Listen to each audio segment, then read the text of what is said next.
పద్మశ్రీ బ్రహ్మానందం గారికి, మన తిరుపతి ఎమ్మెల్యే ఆరణి శ్రీనివాసులు గారికి, పూతలపట్టు ఎమ్మెల్యే గారికి, మన సుబ్రహ్మణ్యం గారు ఎమ్మెల్సీ గారికి, టుడా చైర్మన్ దివాకర్ రెడ్డి గారికి, మన doctor Hariprasad chairman state handicrafts association, Ramachandra Yadav గారికి, ఇక్కడ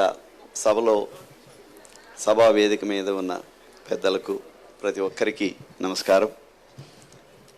ఈ మహత్తర కార్యక్రమానికి వచ్చినందుకు ధన్యవాదాలు. మనం 800 మంది, 800 కోట్ల జనాభా మంది ప్రపంచంలో.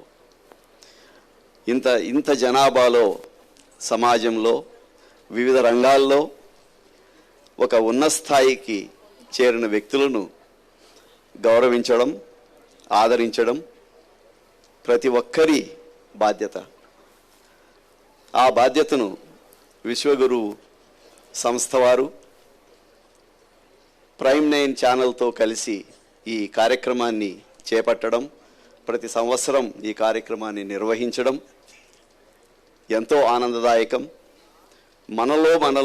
మనలో ఉన్న ఉత్తమమైన వ్యక్తులను ఎంచుకొని ప్రోత్సహించడం, ఆదరించడం అనేది ఎంతో గొప్ప విషయం.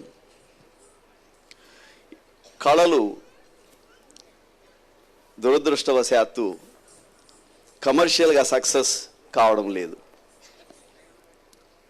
ఈ కళలు ఉన్న వ్యక్తులు ఒక డబ్బు మాత్రమే చూడరు. ఆ కడుపులో అనేది ఒక అక్కర, ఆ ప్యాషన్ అనేదే వీళ్ళను డ్రైవ్ చేస్తుంది. అట్లాంటి వాళ్ళను ముఖ్యంగా ఈ కళలలో ఆదరణ అనేది లేదు. ఇప్పుడు ఆదరణ ఉండేది ఒక ఫిల్మ్ ఇండస్ట్రీకి ఎక్కువగా ఆదరణ ఉంది, దాంట్లో డబ్బులు ఉన్నాయి. కాకపోతే మిగతా ఫీల్డ్స్లో అంతగా లేదు. కాబట్టి ఇలాంటి కార్యక్రమాల ద్వారా ఆ కళలను ముందుకు తీసుకొని రావడం, ప్రపంచానికి చాటి చెప్పడం, దానివల్ల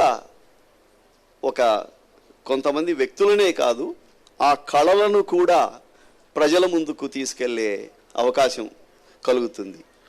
అట్లాంటి మహత్తరమైన social service Vishwaguru world records వారు చేయడం చాలా సంతోషం. మనం ఎప్పుడు ఏమనుకుంటాం, గిన్నిస్ వరల్డ్ రికార్డ్స్ అంటాం. అసలు గిన్నిస్ ఏంటి? గిన్నిస్ అనేది ఒక బీర్ కంపెనీ. స్కాట్లాండ్లో ఇట్స్ ఎ బీర్ కంపెనీ. వాళ్ళు గిన్నిస్ వరల్డ్ రికార్డ్ అని పెట్టుకున్నారు, వాళ్ళ బీర్ అమ్ముకుంటా ఉన్నారు. నల్లగా ఉంటుంది బీర్ అది. అట్లాంటిది ఎక్కడో వాళ్ళ గిన్నిస్ వరల్డ్ రికార్డ్ అని వాళ్ళ పేరు పెట్టుకునే బదులు విశ్వగురు, మనము భారతదేశం ప్రపంచానికే విశ్వగురు అనే ఒక నామాన్ని తీసుకొని విశ్వగురు వరల్డ్ రికార్డ్స్ అని పెట్టడం ఒక గర్వంగా ఉంది. మన భారతదేశం తరపున మన కళను, మన సమాజంలో ఉన్న వ్యక్తులను ప్రపంచ స్థాయికి ఎలివేట్ చేయడం, తీసుకెళ్ళడం అనేది ఎంతో గొప్ప విషయం. రాంబాబు గారు ఇప్పుడు వారి కళను ప్రదర్శిస్తున్నారు. ఇందాక మనం వీడియోలో కూడా చూసాం. ఆయన చిన్న వయసు నుంచి ఎన్నో ఫోటోలు అన్నీ చూసాం. అప్పటి నుంచి కూడా ఆ కళను ఆయన సాధన చేస్తూ 10 మందిని సమాజంలో వెలికి తీసుకొని వచ్చి ఎలివేట్ చేయడం, పురస్కరించడం. కాబట్టి రాంబాబు గారికి, విశ్వగురు సంస్థ వారికి ఈ కామధేను అవార్డ్స్ ఇవ్వడము చాలా సంతోషం. అందరికీ నమస్కారం పెట్టాలి. ఈ విశ్వగురు సంస్థకు, రాంబాబు గారికి నమస్కారం. Thank you.